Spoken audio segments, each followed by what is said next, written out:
नमस्कार। हिंदू धर्म में बहुत से लोगों को आपने अपने इष्ट देवता को ही सबसे ऊंचे भगवान मानते हुए सुना होगा। पर ऐसा कैसे हो सकता है कि विष्णु जी, भगवान शिव और आदि शक्ति तीनों ही सबसे ऊंचे हों? इस सारी, आप जानते हैं, सारी कन्फ्यूजन का जिम्मेदार कौन है? वो है कलयुग में एडिट हुए हमारे पुराण।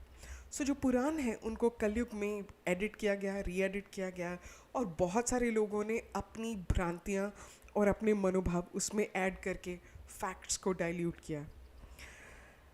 हर पुराण अगर आप पढ़ेंगे तो अपने ही इष्ट को संसार का फाउंडर मानता है।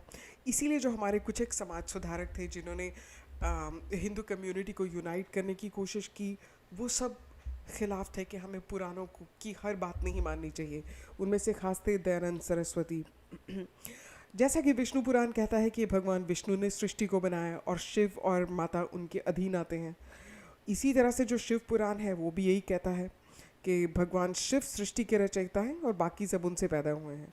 और जो देवी पुराण है, आदि शक्ति, वो अपनी कहानी कहता है। वो ये कहता है कि आदि शक्ति सबसे ऊपर है, बाकी सब उनसे पीछे आते हैं। अब बात यहाँ आती है कि सच क्या है, ट्रूथ कहाँ से आता है। अच्छा, एक और इंटेलेक्चुअल्स का कैडर है जो ये कहता है कि जो प्रलय काल के बाद हर नए देवी देवता को मौका मिलता है सृष्टि की रचना करने के प्रोसेस को शुरू करने का। ये जो कार्य है वो ये कहता है कि कोई भी कर सकता है, कि हो सकता है एक बार शिव ने किया हो, दूसरी बार विष्णु जी ने किया हो और तीसरी बार आदि शक्ति ने किया हो। पर ये बात कुछ जमती नहीं है क्योंकि इसमें भी कुछ प्रॉब्लम है। और एविडेंस क्या है? सिर्फ पुराण, जो एक दूसरे के साथ कंपीटिंग, कॉन्फ्लिक्टिंग इन्फॉर्मेशन देते हैं। हर एक कोई एक ही बात कहता है। अब हम आपको अपना टेक बताना चाहते हैं कि हमें क्या लगता है। बहुत सारी इन्फॉर्मेशन अलग अलग जगह से जो हमने गैदर की है उसके हिसाब से हमें ऐसा लगता है कि जो भगवान विष्णु का जन्म कैसे हुआ, और इसके अलावा कि वास्तव में जो सर्वोपरि भगवान कौन है।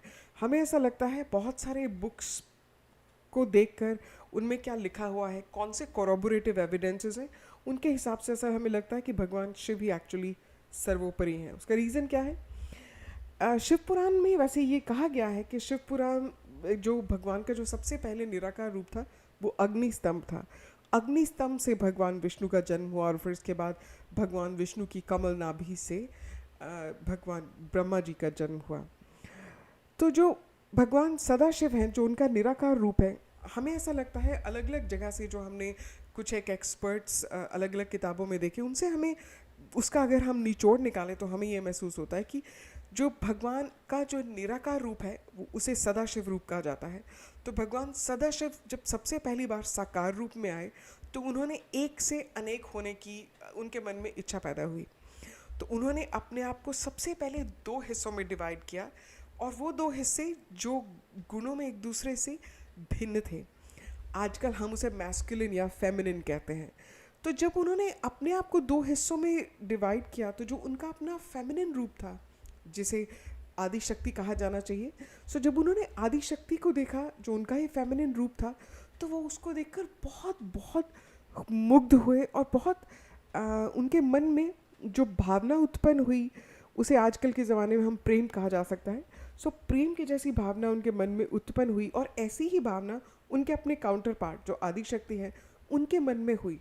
तो जब वो दोनों भावनाएं आपस में आकर मिली उस सेंटर प्रोसेस में, जहाँ प्रेम का मर्जर हुआ, सदाशिव के मन से निकला हुआ प्रेम और उनके फेमिनिन काउंटर पार्ट आदि शक्ति के मन से निकला हुआ प्रेम, जहाँ पे वो मीट हुआ, मर्ज हुआ, उस प्रेम से उत्पत्ति हुई भगवान विष्णु की।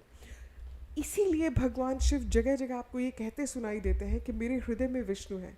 हृदय में विष्णु का अर्थ ये है कि जो हृदय की भावनाओं से जो पैदा हुआ है वो भगवान विष्णु है, या जो उनके हृदय में प्रेम का स्वरूप है वो अगर उसे कॉन्सेंट्रेटेड फॉर्म में देखा जाए वही भगवान विष्णु है। और इसके अलावा ये जो प्रेम की ऊर्जा थी दोनों में से निकली तो ही वो भगवान विष्णु में परिवर्तित हो गई, वो एक बीइंग बन गया। वो एक इसका अर्थ ये हुआ कि जो भगवान शिव के अनाहत चक्र से निकले वो भगवान विष्णु थे। और भगवान विष्णु के जो सोलर प्लेक्सस है उससे जो मणिपुर चक्र है उससे जो निकले वो भगवान ब्रह्मा थे। इसका अर्थ ये हुआ कि जो शिव के हृदय का प्रेम है वो विष्णु है, और विष्णु के मन की इच्छा से होने वाली जो एक्टिविटी है वो मणिपुर चक्र से रिफ्लेक्ट होती है, वो ब्रह्मदेव है। इस तरह से हम ये कह सकते हैं कि जो ये सीक्वेंस है, जो भगवान शिव और आदि शक्ति जो जो जो सबसे पहले निराकार रूप था वो साकार रूप में आया आदि शक्ति और शिव के रूप में, उनके हृदय का प्रेम विष्णु बना, विष्णु के मणिपुर चक्र से होने वाली एक्टिविटी से ब्रह्मा आए। इसको सपोर्ट करने वाले कुछ और भी फैक्ट्स हैं। सबसे पहली बात है, भगवान शिव को ही स्वयंभू कहा जाता है। तो ये भगवान, ये वर्ड स्वयंभू या शंभू, ये उनके लिए तो यूज़ नहीं किया जाता भगवान विष्णु के लिए। तो इसका अर्थ ये हुआ कि जो शुरुआत के लोग थे उनको ये पता था कि जो निराकार से साकार रूप में आए हैं वो एक्चुअली शिव हैं। इसके अलावा जो देवों के देव महादेव भी उन्हें ही कहा जाता है। महादेव का लेबल मीन जो देवों से भी ऊपर हैं उनको कहा जाता है। कहने को भगवान विष्णु को भी अनंत और अनादि कहा जाता है या अच्युत कहा जाता है, लेकिन इसका अर्थ ये नहीं है कि वो स्वयंभू है। इसका अर्थ अनादि और अनंत का अर्थ ये भी है कि उनका सच में कोई अंत नहीं है, क्योंकि वो कोई जन्म लेने वाले प्राणी नहीं है। वो भगवान शिव की प्रेम की कॉन्शियसनेस की एनर्जी से पैदा हुए हैं। सो इसका अर्थ ये हुआ कि जब तक भगवान शिव के हृदय में प्रेम है तब तक भगवान विष्णु, तब तक वो जो है जैसे हैं वैसे ही रहेंगे। इसके अलावा कुछ एक और भी बड़ा इनडायरेक्ट एविडेंस है, वो ये है कि अगर हम जो आदि शक्ति और भगवान शिव दोनों को ओरिजिनेटर माना जाता है, इसमें कोई बहुत कॉन्फ्लिक्ट नहीं है, क्योंकि शिव और आदि शक्ति बहुत क्लियरली अर्धनारीश्वर रूप में एग्जिस्ट करते हैं। उनके बारे में ये बहुत क्लियरली लिखा गया है कि वही जो जो पराशक्ति है उसी का मैस्कुलिन और फेमिनिन वर्जन शिव और पार्वती है। आदि शक्ति की अधिष्ठात्री देवी माता पार्वती ही है। तो ऑब्वियसली अगर हम आदि शक्ति को भी माने तो भी शिव उन्हीं के मैस्कुलिन काउंटर पार्ट हैं। तो इन दोनों में तो कोई वो है नहीं। पर अब आदि शक्ति के पति तो भगवान विष्णु नहीं है, वो तो भगवान शिव ही है। तब भी 66% एविडेंस शिव और शक्ति की तरफ ही जाता है कि 66% chances basis on the basis of books यही है कि शिव और शक्ति ही एक्चुअली ओरिजिनेटर है। इसके अलावा मैंने ये जो डेस्पिरेशन है ये एक्चुअली विष्णु भक्तों में बहुत देखी है। जो शाक्ता परंपरा है, जो शक्ति के उपासक हैं वो भी, या शिव के उपासक इस बात में बहुत ज़्यादा नहीं पड़ते कि कौन ओरिजिनेटर है। वो अपने मन में जानते हैं कि शिव है तो उनकी पूजा करते रहते हैं। लेकिन भगवान विष्णु के जो जितने भी उपासक हैं उनमें मैंने ये थोड़ी डेस्पिरेशन देखी है। वो बार बार ऐसी ऐसी चीज़ें प्रेजेंट करते हैं कि नहीं नहीं, जो भगवान शिव है वो विष्णु की पूजा करते हैं। टीवी सीरियल्स में मैंने ये प्रेजेंट करते देखा है। जो गोस्वामी तुलसीदास है उनके हम बहुत रिस्पेक्ट करते हैं, उन्होंने ऐसा लिखा है कि जो शिव है वो राम नाम का जाप करते हैं। ऐसे कैसे हो सकता है? राम बहुत बाद में हुए हैं और शिव कितने ही, कोई एक त्रेता युग नहीं होता। जो इस त्रेता युग के बारे में जिसमें राम हुए उसके बारे में आजकल ये डेटिंग की जा रही है, वो करीबन 14,000 साल पहले हुआ। वो रामायण शायद 14,000 साल पहले हुई। शिव तो 14,000 साल पहले नहीं, वो तो बहुत, ऋग्वेद ही 30,000 साल पहले लिखा गया था। तो ये थोड़ी सी एक बड़ी अजीब सी बात लगती है कि भगवान शिव हैं वो राम के नाम का जाप करेंगे, वो विष्णु भी नहीं, विष्णु के अवतार के नाम का जाप करेंगे। ये भी विष्णु भक्तों के द्वारा फैलाई गई बात है। मुझे इस बात में कोई तथ्य दिखाई नहीं देता। इसके अलावा शिव पुराण में भी एक गलत एडिटिंग है। वो ये है कि जो सती है वो रामचंद्र जी की परीक्षा लेने गई थी। हाँ, ये लीनियर टाइमलाइन में तो हो नहीं सकता कि लीनियर टाइमलाइन हो, क्योंकि सती तो बहुत बहुत पहले हुई हैं। जबकि रावण के काल में रावण के साथ स्टोरीज़ हैं भगवान गणेश की कि उन्होंने उनका जो आत्मलिंग है वो लेके जाने नहीं दिया था। तो कहाँ माता सती? फिर इसके बाद बहुत सारे हज़ारों साल फिर पार्वती जी का भगवान शिव से शादी होना, फिर कार्तिकेय का जन्म होना, फिर गणेश का जन्म होना, फिर गणेश के जन्म के बाद कहीं रावण का आत्मलिंग लेने के लिए आना, और फिर इसके बाद रामचंद्र और सीता का एपिसोड होना। तो सती कैसे आई? अनलेस एंड अनटिल वो टाइम ट्रैवल करके आगे आ रही थी। तो इसलिए वो बात भी जमती नहीं है। सो वो शायद शिव पुराण में भी ऐसा बहुत संभव है कि वो जो एक एनेक्डोट है किसी विष्णु भक्त ने ही ज़बरदस्ती ऐड की कि शिव तो नाराज़ हो गए कि तुमने मेरे इष्ट देव के साथ ये क्यों किया, so that doesn't make sense actually. So इसलिए शायद वहाँ पे एक किसी विष्णु भक्त ने कलयुग में ये इंसर्शन की है और इसके बाद उसे ऐसे ही रीप्रिंट किया गया है। सो ये चीज़ भी कुछ सेट नहीं होती। वैसे भी शिव जब समाधि रूप में कोई जाता है, जितने भी लोग समाधि में जाते हैं, ध्यान में जाते हैं, उनको भी पता है कि वो समाधि रूप में वो अपनी सांसों के अलोंग सिर्फ फोकस करते हैं। जैसे जितने भी लोग, जैसे बहुत सारे मंत्र दिए जाते हैं गुरुओं से, जैसे कोई सोहम मंत्र देता है, कोई सोहंग देता है, कोई हमसो देता है, कोई हंसो देता है। ये सारे मंत्र एक्चुअली शिवोहम का अपभ्रंश है। सोहम का अदरवाइज कोई अर्थ या मीनिंग नहीं बनता। ये शिवोहम से बना है सोहम, उसको ही सिंप्लीफाई किया गया है। जैसे इसे हिंदी में मुख सुख कहा जाता है कि आपका मुख बोल नहीं पाता शिवोहम ठीक तरह से, तो उसे सिंप्लीफाई करने के लिए तेज़ी में वो सोहम बन जाता है। सो शिवोहम ही सोहम है।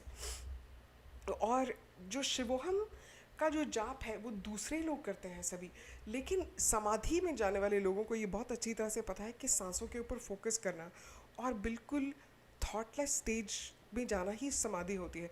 तो जब भगवान शिव समाधि में जाते हैं, वो अपने एक्चुअली साकार रूप से अपना फोकस निराकार रूप के ऊपर शिफ्ट कर लेते हैं। तब वो पूरे के पूरे जगत में परवेड करते हैं। पूरे जगत में उनकी जो जो आत्मा है वो पूरे के पूरे जगत में फैली रहती है। उसे ही समाधि कहते हैं। देवताओं के लिए वही समाधि होती है। यहाँ तक कि भगवान विष्णु के लिए भी यही समाधि है। वो भी ऐसा नहीं है कि सिर्फ शिव का नाम का जाप करते हैं। जो हाईएस्ट लेवल के देवी देवता हैं वो नाम जाप नहीं करते, वो अपने साकार से निराकार रूप में रहते हैं उस टाइम पे। तो जिसे हम परब्रह्म कहते हैं, वो परब्रह्म रूप में रहते हैं। सो इसीलिए जो लोग ये भ्रांतियाँ फैलाते हैं कि शिव ब्रह्मा के नाम का जाप करते हैं या विष्णु शिव के नाम का जाप करते हैं, जितने भी हाईएस्ट लेवल के देवता हैं जो पर ब्रह्म की जिनको उपाधि दी गई है, किन किन को उपाधि दी गई है, शिव को दी गई है, भगवान श्री विष्णु को दी गई है, भगवान शिव को आदि शक्ति को दी गई है, तीनों माताएं, माता पार्वती, सरस्वती एंड लक्ष्मी, ये छयों ही पर ब्रह्म को एक्सेस करते हैं। पर ब्रह्म क्या है? भगवान शिव का निराकार रूप है जिसमें सारी शक्तियाँ निहित रहती हैं। और इन सारी शक्तियों को 8 और देवी देवता हैं जो एक्सेस करते हैं।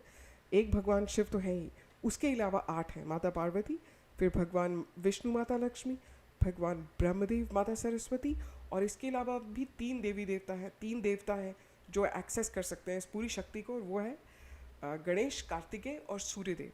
सो ये 9 देवी देवता, आप इनमें से किसी को भी इष्ट धारण करते हैं, वो आपको मोक्ष तक लेके जा सकता है, क्योंकि वो परब्रह्म डेजिग्नेशन का देवता है। परब्रह्म डेजिग्नेशन का अर्थ क्या होता है? कि वो जो हाईएस्ट लेवल ऑफ कॉन्शियसनेस तक एक्सेस कर सकता हो और पूरी शक्तियों को एक्सेस कर सकता हो। ये डेजिग्नेशन भगवान सूर्य भी कर सकते हैं, गणेश भी कर सकते हैं, कार्तिकेय भी कर सकते हैं। इसीलिए एज सच इस बात की इम्पोर्टेंस नहीं है कि आपके इष्ट देवता कौन है। अगर इन 9 में से कोई भी आपके इष्ट देवता है तो आप वो हर चीज़ एक्सेस कर सकते हैं। लेकिन और यही चीज़ भगवान शिव ने अपनी क्रिएशन को ये ऑनर दिया है। सो ये सब उन्हीं की क्रिएशन है, चाहे आदि शक्ति जो माता पार्वती है या बाकी देवी देवता है, उन्हीं की क्रिएशन है। पर वो अपने में और अपनी क्रिएशन में फ़र्क नहीं देखते। वो हर एक क्रिएशन को एज अ को क्रिएटर देखते हैं, और वो इस पर ब्रह्म की शक्ति तक एक्सेस वो इंसानों को भी देते हैं। कोई भी इंसान योग की क्रियाओं द्वारा समाधि और ध्यान अवस्था से किसी भी लेवल तक पहुंच सकता है। बहुत सारे ऋषि मुनि हैं जो ऐसे हायर लेवल्स तक पहुंचते रहे हैं। ऋषि अगस्त्य, ऋषि वशिष्ठ, ऋषि अगस्त्य इसकी बड़ी अच्छी एग्जाम्पल है। ऋषि अगस्त्य का बल देवताओं से ज़्यादा था। सो इसीलिए अगर आप भगवान विष्णु, देवी या अन्य परब्रह्म स्टेटस के देवी देवताओं के उपासक हैं, तो आप अपने इष्ट देवता को ऊंचा मानने का अधिकार रखते हैं। आपको ये अधिकार भगवान शिव देते हैं। भगवान शिव प्रत्येक देवी देवता को समान अधिकार देते हैं, और इसीलिए आपके इष्ट कोई भी हो, इसमें कोई प्रॉब्लम नहीं है। आप अपने इष्ट को सबसे ऊपर मान सकते हैं, लेकिन भगवान शिव को नीचा दिखाने की कोशिश नहीं की जानी चाहिए। शब्दों की मर्यादा का ध्यान रखना चाहिए। भगवान शिव के बारे में ये झूठ नहीं फैलाना चाहिए। मैंने बहुत बार लोगों को शब्दों की मर्यादा से बाहर जाकर भगवान शिव को दूसरे देवी देवताओं से नीचे दिखाने की कोशिश करते देखा। मैंने एक बार किसी एक बड़ी कृष्ण भक्त इंस्टीट्यूशन में किसी एक को बोलते ये देखा कि इसके बाद भगवान शिव कृष्ण जी के पैरों में पड़ गए। ये सब चीज़ें नहीं करनी चाहिए। आपके पास इसका कोई एविडेंस नहीं है। भगवान श्री कृष्ण द्वापर युग में हुए हैं और जो शिव हैं वो कब से हैं, वो अनंत काल से हैं। यहाँ तक कि जब सती का एपिसोड हुआ था उसमें भी उनके सती के शरीर योगाग्नि में भस्म, जब उन्होंने अपने शरीर को योगाग्नि में भस्म किया, इसके बाद भी सारे देवी देवता भगवान शिव के कुछ एक गणों से संभाले नहीं जा रहे थे। वीरभद्र तक जो उनका सिर्फ एक गण था, वो उनसे भी कोई देवी देवता जीत नहीं सका था। तो इसलिए ये चीज़ें देखनी चाहिए। अच्छा, इसके अलावा और भी निरर्थक बातें भगवान शिव के बारे में फैलाई गई हैं, जैसे वो गांजा पीते थे या धतूरा पीते थे। ये सब झूठ है। इस तरह की बातें करके आप अपना भाग्य खराब करते हैं, आप देव दोष का पाप करते हैं। ये बिल्कुल नहीं करना चाहिए। जब आप शिव या माता पार्वती हैं, इन दोनों के अगेंस्ट इस तरह की झूठी बातें करते हैं, तो आपके हॉरोस्कोप का 6th 8th 12th हाउस, जिसमें ये खराब हो जाते हैं। आपका 9th हाउस खराब हो जाता है, भाग्य स्थान खराब होता है। इसीलिए इस तरह की चीज़ें नहीं कहनी चाहिए। हमें उम्मीद है कि आपको अब ये क्लियर हो गया होगा कि चाहे आप अपने इष्ट को सबसे ऊपर मान सकते हैं, क्योंकि उन्हें भगवान शिव द्वारा ही शक्तियाँ दी गई हैं, लेकिन भगवान शिव को नीचा मत दिखाएं अपने इष्ट से। उनको ऊंचा माने, पर भगवान शिव को नीचा ना माने। उनके बारे में ऐसी बातें ना करें कि भगवान शिव हमारे इष्ट देव की पूजा करते हैं, ऐसा नहीं है। और ये याद रखें कि देवों के देव सिर्फ महादेव ही हैं। आपका जीवन मंगलमय हो, ऐसी हमारी शुभकामना है। नमस्कार।